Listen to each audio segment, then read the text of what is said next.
Namo tassa bhagavato arahato sama sambuddhassa. Namo tassa bhagavato arahato sama sambuddhassa. Namo tassa bhagavato arahato sama sambuddhassa.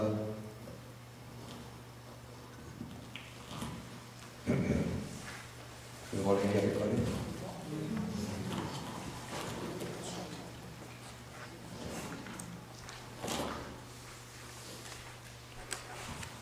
Good morning, everyone. Wow, that was some trip I made to California.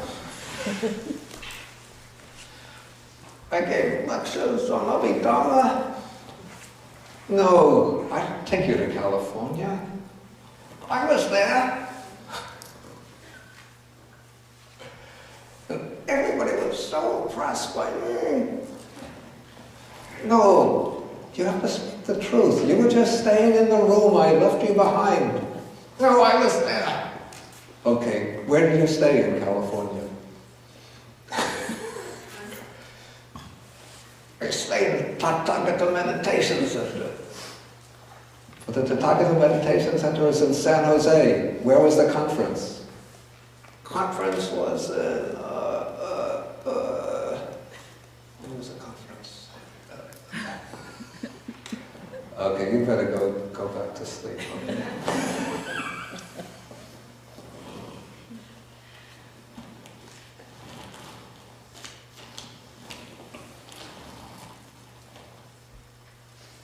Okay, so where were we last time? Last time was March 5th. We are in the Kosambiya Sutta. This is Sutta number 48.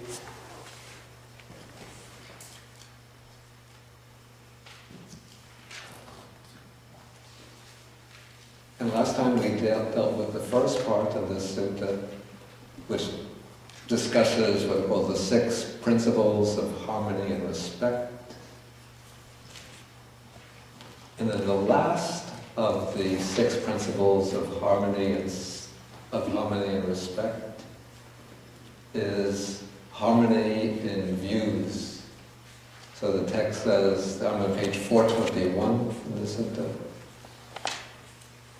The monk dwells both in public and in private, possessing in common with his companions in the holy life that view that is noble and emancipating and leads one who practices in accordance with it to the complete destruction of suffering. So in other words, the harmony of the Buddhist Sangha depends upon maintaining what is called the special, or this would be the world-transcending right view, the right view that leads out from the round of birth and death, samsara, and brings the attainment of nibbana, or complete liberation, which is here called the complete destruction of suffering. So in the Noble Eightfold Path, we actually have the first factor is right view, and the Buddha established right view as the primary or preliminary factor in personal practice, because it's right view that guides the development of all the other 7 factors of the Noble Eightfold Path. So we could say that right view is, I call it sometimes the eye of the path. That is the factor that sees the way. And then the other 7 factors are like the legs of the path, or the legs that walk on the path, the legs that of actual practice that enable one to travel along the path. And so the Buddha laid special emphasis on this right view by putting it at the very beginning of the path. And then we could say that the cultivation of the path, or the development of the path, culminates in the true emancipating right view, which is the right view of panya, or wisdom. The right view which sees first into the three characteristics of impermanence, suffering, non-self. The right view which sees dependent origination. And then especially the right view that sees, directly sees, experientially sees the Four Noble Truths. And it's when one reaches that experiential right view of the Four Noble Truths that one steps onto the truly liberating path, the world-transcending path, that will eventually culminate in the destruction of suffering. And so for the Buddhist community to flourish in harmony, here the Buddha emphasizes that it's important for the, well, he mentions the monks, but I would say everybody in the Buddhist community to dwell in harmony with respect to that liberating, that noble and liberating right view. And so then the Buddha concludes this section and says, this too is a principle of cordiality, or a principle of harmony, that creates love and respect and leads to cohesion, to non-dispute, to concord, and to unity. Okay, so those are the 6 principles of cordiality, or the 6 principles of harmony and respect. Okay, now the Buddha is going to lay again special emphasis on this 6th principle of harmony. And starting in paragraph 7, he says, of these 6 principles of cordiality, the chief, the most cohesive, the most unifying is this view that is noble and emancipating, and which leads the one who practices in accordance with it to the complete destruction of suffering. That he gives a simile, just as the chief, the most cohesive, the most unifying part of a pinnacled house is the pinnacle itself, so too of these 6 principles of harmony, of cordiality, the chief is the view that is noble and emancipating. So we have, well, this building isn't constructed in that way. Or maybe we could say, maybe we could even take this building. If you look up at the hall, the roof of the hall, this is the ceiling of this hall. You see that there are many beams that hold the building in place. And there's one beam that runs from one side of the hall to the other. Maybe that is analogous to the pinnacle of the roof of the peaked house. Then all of the other beams of this building are connected to that central beam, the very top. And it's that central beam that holds all of the others in place. And so in a house with the pinnacle roof, it's that pinnacle that holds all of the other beams together. And so amongst these 6 principles of cordiality, it is the right view, the liberating view, that holds the others together. If you have the others without the liberating view, then you might have a harmonious community, but it's not a harmonious community founded around the aspiration or the ideal of emancipation, spiritual emancipation. But when you put this harmony based on right view, the liberating view in place, then the other 5 principles of harmony and respect come together and they promote harmony and respect in their own right.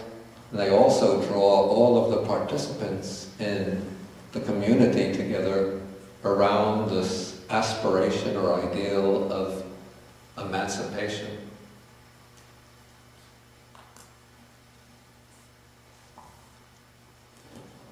And when the Buddha speaks about the right view that's noble and emancipating, what he has in mind particularly is the right view that is achieved at the first level by the stream enterer, the Sotapanna, one who has entered the stream of the Dhamma and is bound to reach final emancipation in a maximum of 7 lives, but perhaps even in that same life.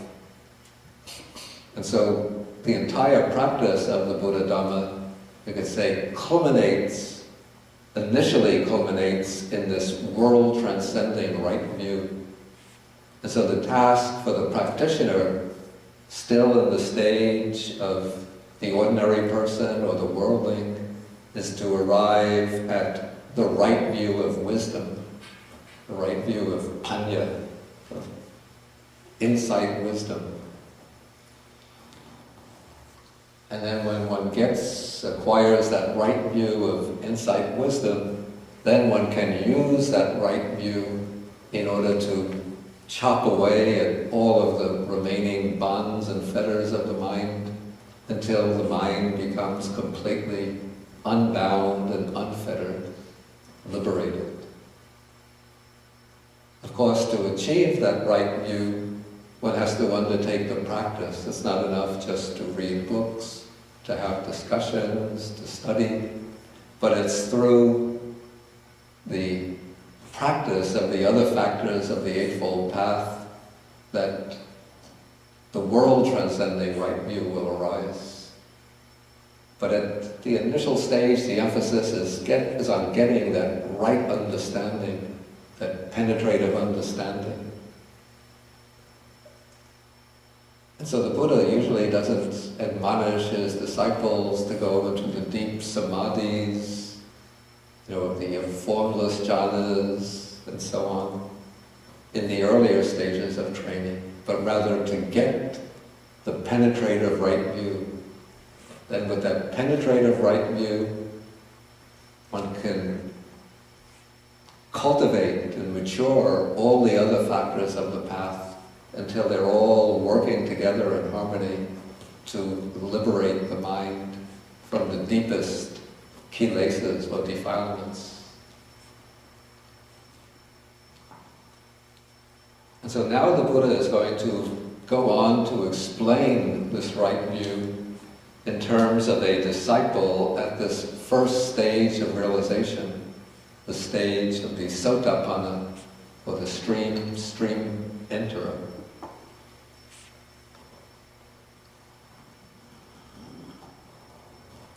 So now we're in paragraph 8. He raises the question, how does this view that is noble and emancipating lead the one who practices in accordance with it to the complete destruction of suffering?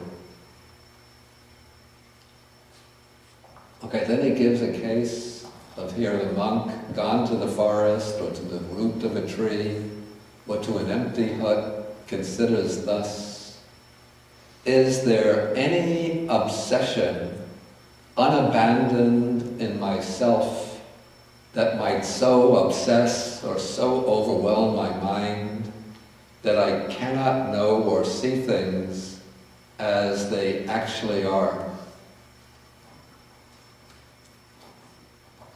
Okay, now a disciple who is a stream enterer is still not free from the 5 hindrances, or at least he's not completely free from 4 of them. What are the 5 hindrances? Who remembers them? Sloth and torpor. Wait, who's speaking? Sloth and torpor. We have to get the right order. Sensual desire, Okay, ill will, okay, sloth and torpor, okay, restlessness and worries, okay. and doubt. Okay. I said this Sotapanna is free from one of the 5 hindrances. Which one is he free of? Doubt. Free of doubt, right? But his mind, or the other hindrances, can still arise in the mind. But the point that's going to be brought out is that even though the hindrances might arise, they don't overwhelm the mind to such an extent that they can completely obscure or block out his right understanding. Okay, so he asks, is there any unobsession, unabandoned in myself that might so obsess my mind that I cannot know or see things as they actually are? Okay, then the Buddha illustrates what kind of obsessions he's referring to. So he's referring to obsession by sensual lust, obsession by ill will, obsession by sloth and torpor, obsession by restlessness and remorse, obsession by doubt. Those are the usual 5 hindrances. Then he adds also 2 other obsessions. One is called obsession about the world, that is speculation about the world, probably whether the world is eternal, non-eternal, infinite or finite, created or uncreated, and so on. We have a speculation about this world, speculation about the other world. And then the 7th is that the monk gets involved in quarrels and disputes. That's a kind of obsession. Why does the Buddha mention, especially here, getting involved in quarrels and disputes?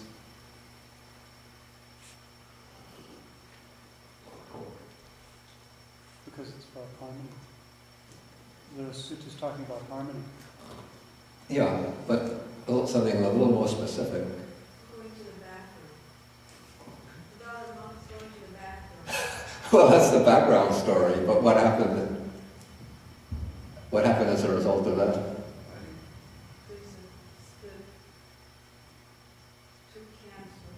Yeah, the background story to the sutta is that the monks have become divided have become involved in a conflict over a very minor point of bathroom etiquette.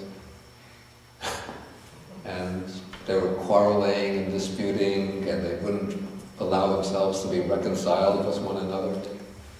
So the Buddha wants to underscore the need for harmony, so he refers here to becoming deep in disputes, stabbing others with verbal daggers.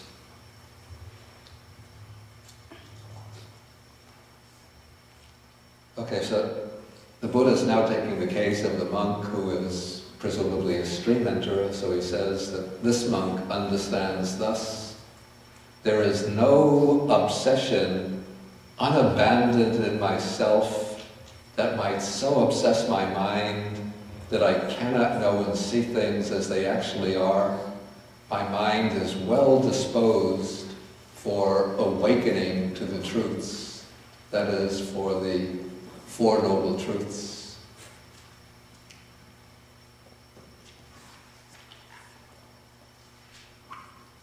Okay, so the way I understand it, this monk hasn't, because he's presumably not yet an arhat, he's not completely eliminated all of the 5 hindrances. And 4 of them can still arise in him. The hindrance of sensual desire, the hindrance of ill will, the hindrance of sloth and torpor, and restlessness and remorse. But he wouldn't have the hindrance of doubt, and his mind would not get obsessed by speculation about the world. And I don't know whether a stream enterer can get involved in disputes. But I don't think he would remain, especially if the Buddha said, draw back from these disputes, I don't think he would persist in them. But even though the stream enters his mind when he's not being mindful or diligent, can be overrun, or let's say that even though some of these hindrances can arise, they don't completely obsess his mind so that he loses that ability to know and see things as they really are. This is because he's acquired that right view, and he can use that right view, he can cultivate that right view so that his wisdom will grow stronger and stronger until it brings the full awakening, which marks the attainment of arhatship.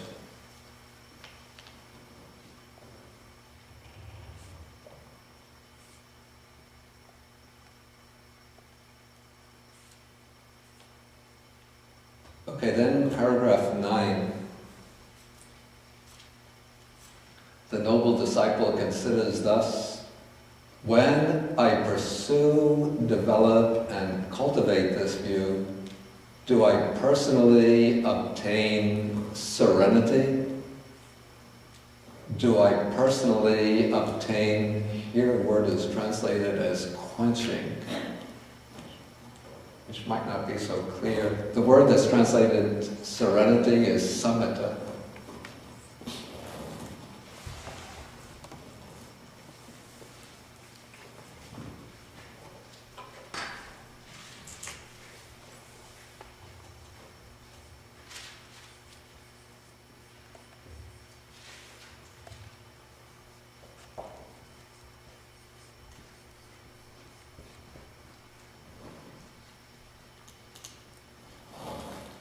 And the word that's translated as quenching is nibbuti, which in Sanskrit is written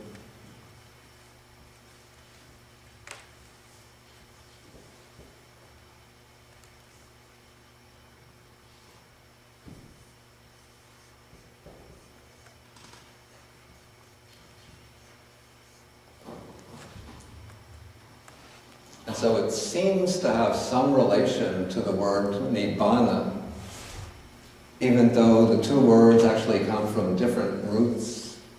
The word nibbana comes from the root va, which means to blow. And so nirvana, or Pali nibbana, is the going out or blowing out of a flame, a fire. Whereas the word nibbuti, or Sanskrit nivritti, comes from the root vr,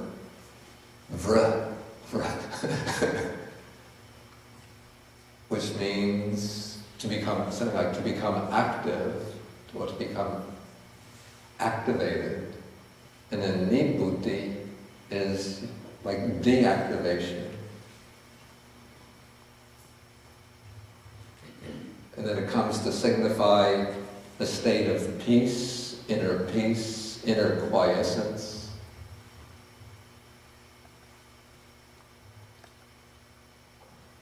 And because nivritti and nirvana, though they are from different roots, but they look similar, so what happens in the Buddhist literature is that the two words come almost so close together that they almost touch each other.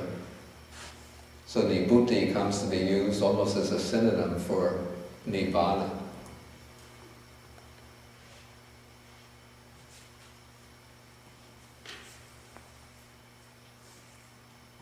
Okay, so what's interesting about this passage is that the disciple, by pursuing, developing, and cultivating this view, he obtains serenity, or obtains this inner peacefulness, this quiescence or quenching. And this seems to me to indicate that this is a kind of world-transcending right view, or world-transcending wisdom that can be used to induce a state of inner samadhi.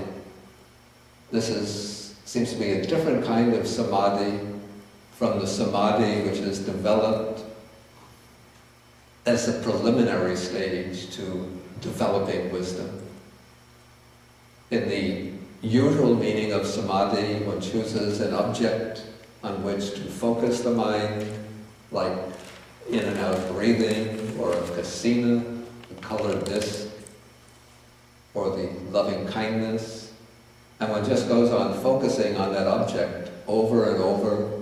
And as one goes on focusing over time through repeated practice, the mind becomes collected, drawn in, absorbed in that object.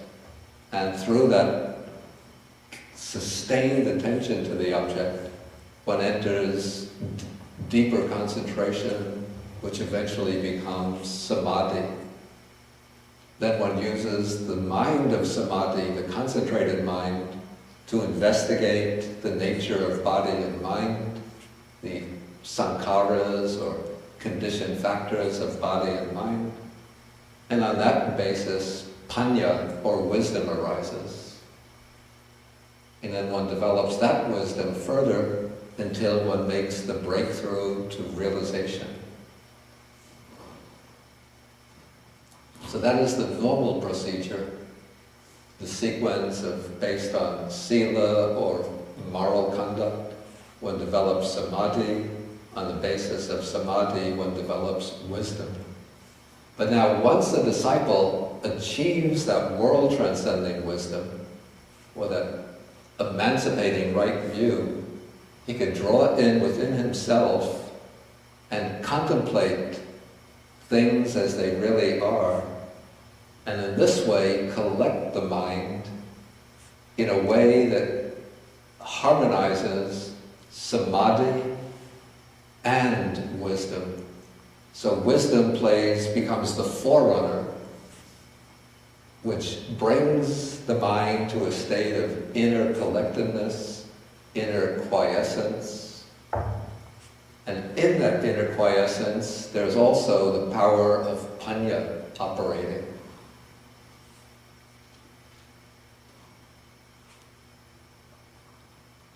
And so the Buddha says that when he raises this question, he understands that when I pursue, develop, and cultivate this view, that is, this liberating right view, I personally obtain serenity.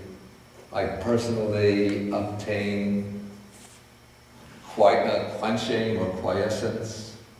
So this is the second knowledge attained by him that is noble, super mundane, it's world transcending, and it's not shared by ordinary people.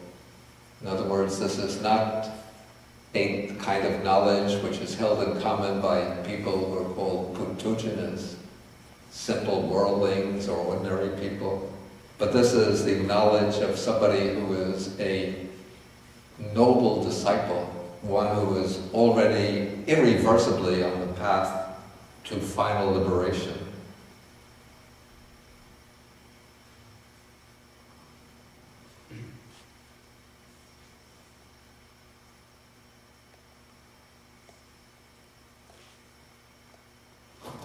Maybe I'll ask if, at this point if there's any question.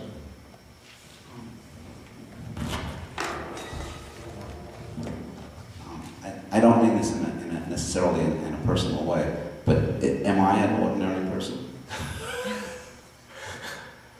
Of course I can't say for sure, but... I mean, is everybody here an ordinary person, or you are not an ordinary person? Excuse me? I said you are not an ordinary person. Well, I have to confess I am. What is everybody else here? Because he refers to ordinary persons in a number of paragraphs. Is that ordinary is being used here in a specific, somewhat technical sense. It doesn't mean that we're just dull, flat, boring, common, stupid members of the unenlightened masses. It's not quite derogatory in that sense, but a distinction is made in the Buddhist text between those who are Aryans, those who are noble ones, who have reached some stage of realization of the truth of the Dhamma through a direct penetrative experience into the ultimate truth. And then the great masses of people who, even though they might be well developed spiritually, culturally, intellectually, but if they don't have that penetrative, direct experiential realization, they're still ordinary people. Yeah. And just one other question. This is already a discussion of the Eightfold Noble Path, because he's talking about a release from suffering. Yeah. Is he not? Yeah. Yeah. But here, what's meant by the right view that's being discussed here is not just the preliminary right view of the Noble Eightfold Path, but this is the right view that emerges when the 8 path factors have been cultivated to the point where that world-transcending wisdom has arisen. And then it becomes a direct experiential right view of the Four Noble Truths.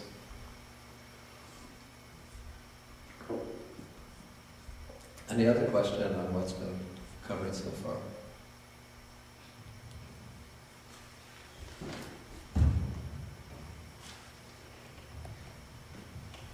I think when you say when a stream enterer is obsessed with the other 4 hindrances, he's not completely obsessed with it because of his right view. Yeah, yeah. Does that mean a stream... Maybe to say that he's obsessed with it wouldn't be quite correct. I would say that they can arise in him, but they don't obsess him because he has the ability to put them away. Does that mean a stream enterer never lost his right view, even at a moment? Not at a single moment? I don't think it means that the stream enterer is always, every moment, reflecting on right view or seeing things with right view. If he's taking a walk, he might just be involved with his walking. If having a discussion, involved in the discussion. If eating a meal, could be involved with whether the food is salty enough or spicy enough for his taste. So it's not that all the time the right view is actively present, but the right view is sort of always, always available at his command, so that if he wants to bring it up, he just has to make that determination and the right view will arise. That's the way I understand it. So in terms of right view, his condition is exactly the same as that of an arhat? I wouldn't say exactly the same. It seems to me that, let us say that there are 4 curtains. It's like the sun shining, and there are 4 curtains between our eyes and the sun. Okay, this is for the ordinary person. There are 4 curtains. Maybe even the first curtain is of different degrees of thickness. So for most people, that first curtain is more like a wall with 3 curtains behind it. But in the case of the stream enterer, the first curtain has been pulled away. So there are 3 curtains. So he can see the sun, but not so brightly yet. In the case of a once returner, he's pulled away the second curtain.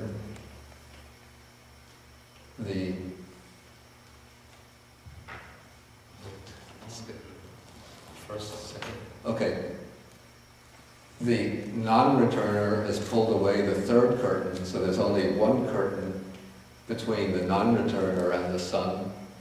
And then the arhat has pulled away the 4th curtain, so the arhat could see the sun directly. So I say that even though what they're seeing is the same, the content of the right view is the same, but the strength, the clarity would be successively, let's say the right view would be successively stronger and clearer at each higher stage.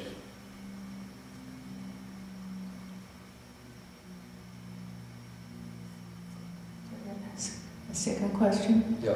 Do you distinguish samatha from samadhi Could I say samatha is what is related with insight, and samadhi is just the absorption? I think it's more normally it's more the opposite way. Well, let us say that normally samatha means the state of calmness or tranquility which, let's put it this way. Okay, let us say that samadhi has a broader range than samatha, the way the word samatha is normally used. Normally, samatha is the type of calmness or tranquility which is achieved through focusing the mind on a single object. So it's the kind of tranquility that is achieved in the preliminary stages to the jhanas and in the jhanas themselves. So that is a samadhi which is gained through collecting the mind on a single object. Now, usually samadhi is used very much as a synonym for samatha, but sometimes the texts speak about a kind of samadhi which seems to be aroused on the basis of insight. So somebody who is engaged in very intense insight practice, the mind becomes collected and concentrated, but it's not collected and concentrated on a single unchanging object, as it is in samatha. But one is observing the process of experience, which is always changing, always arising and passing away. So normally that is not spoken of as a samatha samadhi, but sometimes the text, especially the commentaries, use the expression vipassana samadhi. And even in the suttas, there are sometimes texts which speak about somebody having a concentrated mind or being in a state of concentration, where it's clear from the context that it's a focus based on insight rather than samatha, tranquility.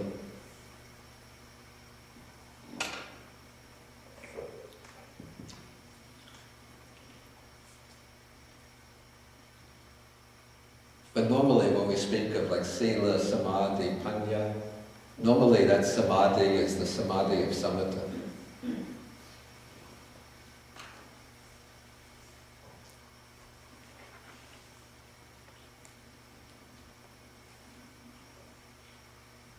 Okay, any questions, or shall we go on?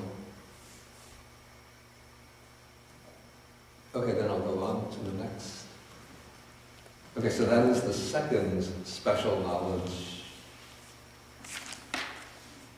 Okay, the third, here the noble disciple reflects thus: is there any other recluse or Brahmin, in the text uses the expression outside here, ito bahida, and that usually always means outside the Buddha's teaching. So is there any other recluse, ascetic, or Brahmin outside the fold of the Buddha's teaching that possesses a view such as I possess?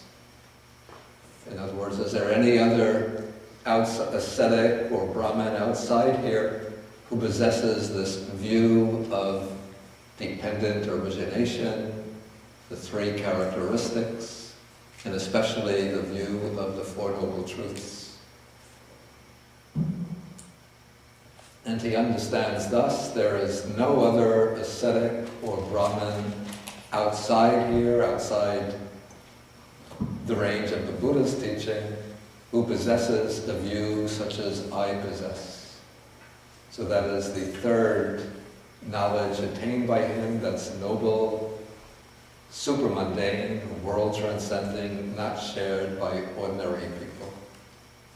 Okay, so this view of the Four Noble Truths, that's said to be the special discovery of the Buddha. And so it's taught by the Buddha.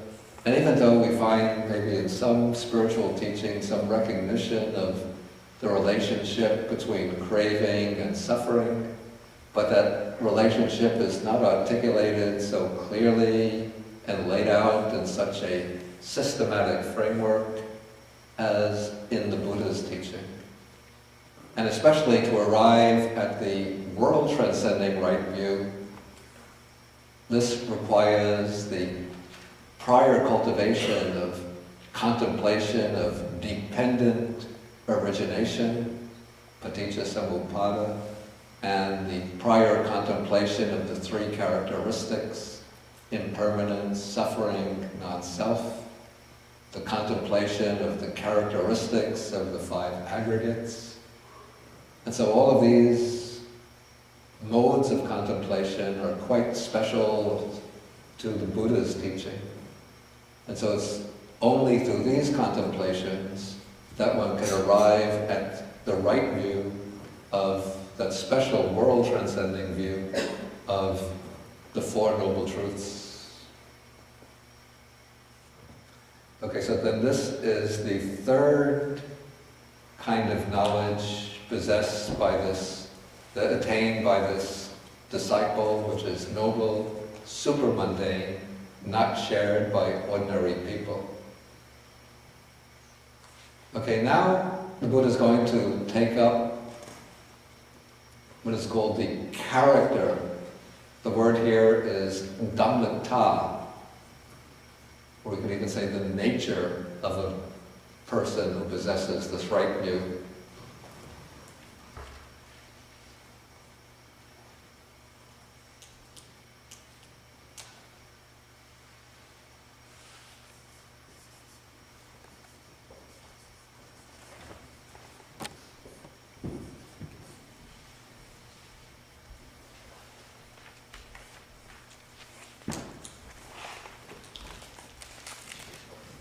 So the word dhammata is based, of course, on the word dhamma.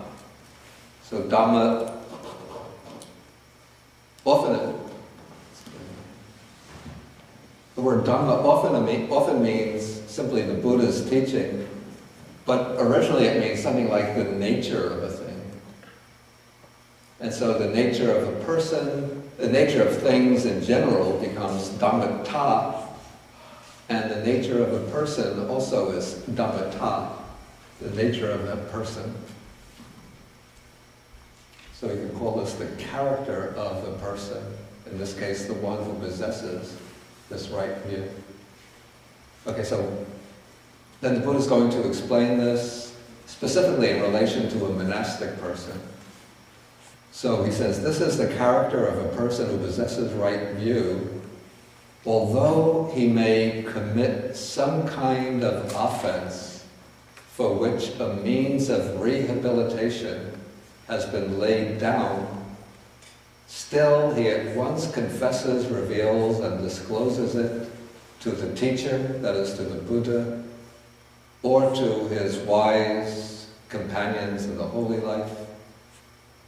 And having done so, he enters upon restraint for the future. So this is dealing with the precepts of the monastic life, which fall into two very broad categories. One is a group of precepts for which there is no rehabilitation.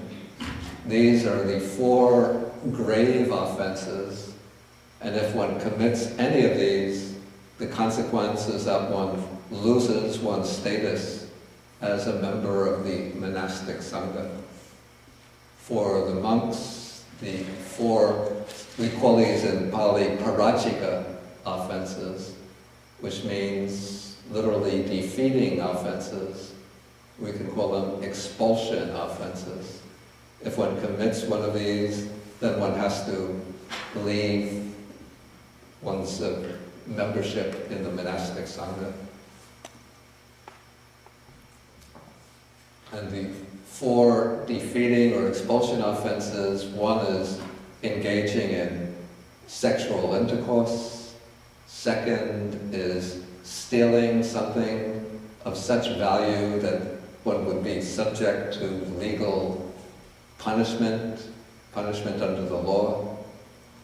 Third will be killing another human being or inducing the killing of another human being. And the fourth is making false claims to higher spiritual realization. Deliberately making false claims.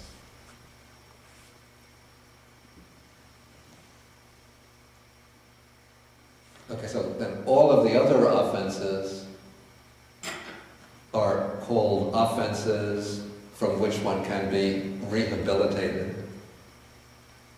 And the main means of rehabilitation is through confession to another, a fellow monk, or in the case of a nun, fellow nun. Okay, and then in addition to committing the offense itself, sort of to add to the gravity of the offense is concealing it. So if one conceals it, that means one is trying to protect, in a sense, protect oneself from admitting one's faults or shortcomings.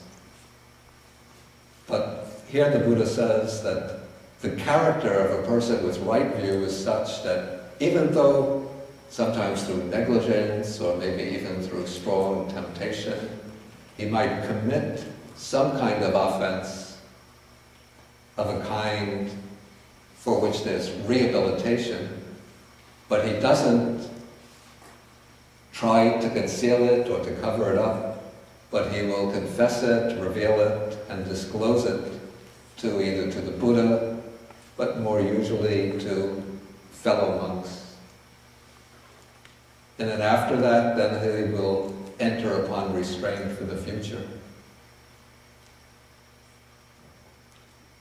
And then the text illustrates this with the simile of a young infant who puts his foot or hand on a hot coal and then at once pulls the hand or foot back.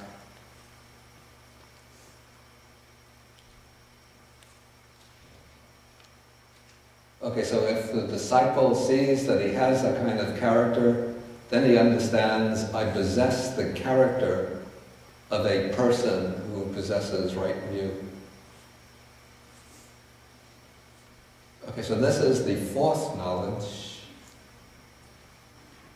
Now we go on to the fifth knowledge, which also pertains to the character of a person with right view. And the text says, even though he may be active in various matters for his companions in the holy life or spiritual life, yet he has a keen regard for training in the higher virtue, for training in the higher mind, in other words, training in samadhi, and training in the higher wisdom. So, some monks or monastics are able to devote themselves fully to the training, so they can go off into seclusion and devote themselves pretty much full-time to meditation in order to develop samadhi and wisdom. But other monastics become involved in taking on responsibilities and duties, either for the Sangha or for the Buddhist community. For example, they might become skillful teachers or lecturers or giving discourses, teaching. Sometimes if he's a gifted preacher, he'll get many invitations from lay people to go to their towns and villages to give discourses. Or he might take on some responsibility in the Sangha, like arranging the food schedule for people who want to offer food to the temple, or take on responsibility for cleaning the premises, or maintaining the storerooms, or nowadays maybe editing the newsletter or bulletin. So various kinds of duties and responsibilities, but even though he becomes involved in these responsibilities, but he doesn't lose his dedication to the training. But whenever there is opportunity, he'll devote himself to the practice. Because even for a monastic person, it's very easy to get sucked in by duties and responsibilities, and then one thinks, I became a monk to meditate, but I've heard this so many times, but I just have too much work to do, no time to meditate. Sometimes they even say, oh, when I was a lay person, I would get like 2 weeks vacation, so I could go on retreat. But now, since I became a monk, just from 5 o'clock in the morning until 10 o'clock at night, I'm busy with duties. So no time to practice. Maybe next life I'll get a better opportunity.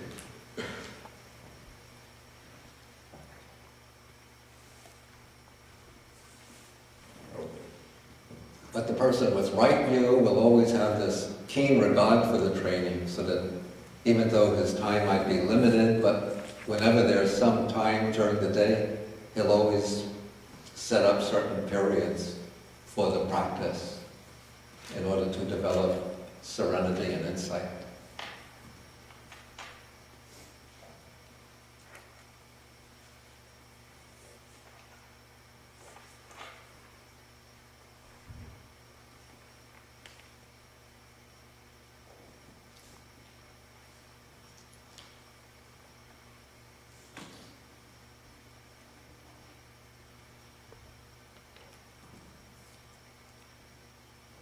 Okay, and now we come to so far we've covered 5 of the knowledges that are said to be noble, supramundane, not shared by ordinary people.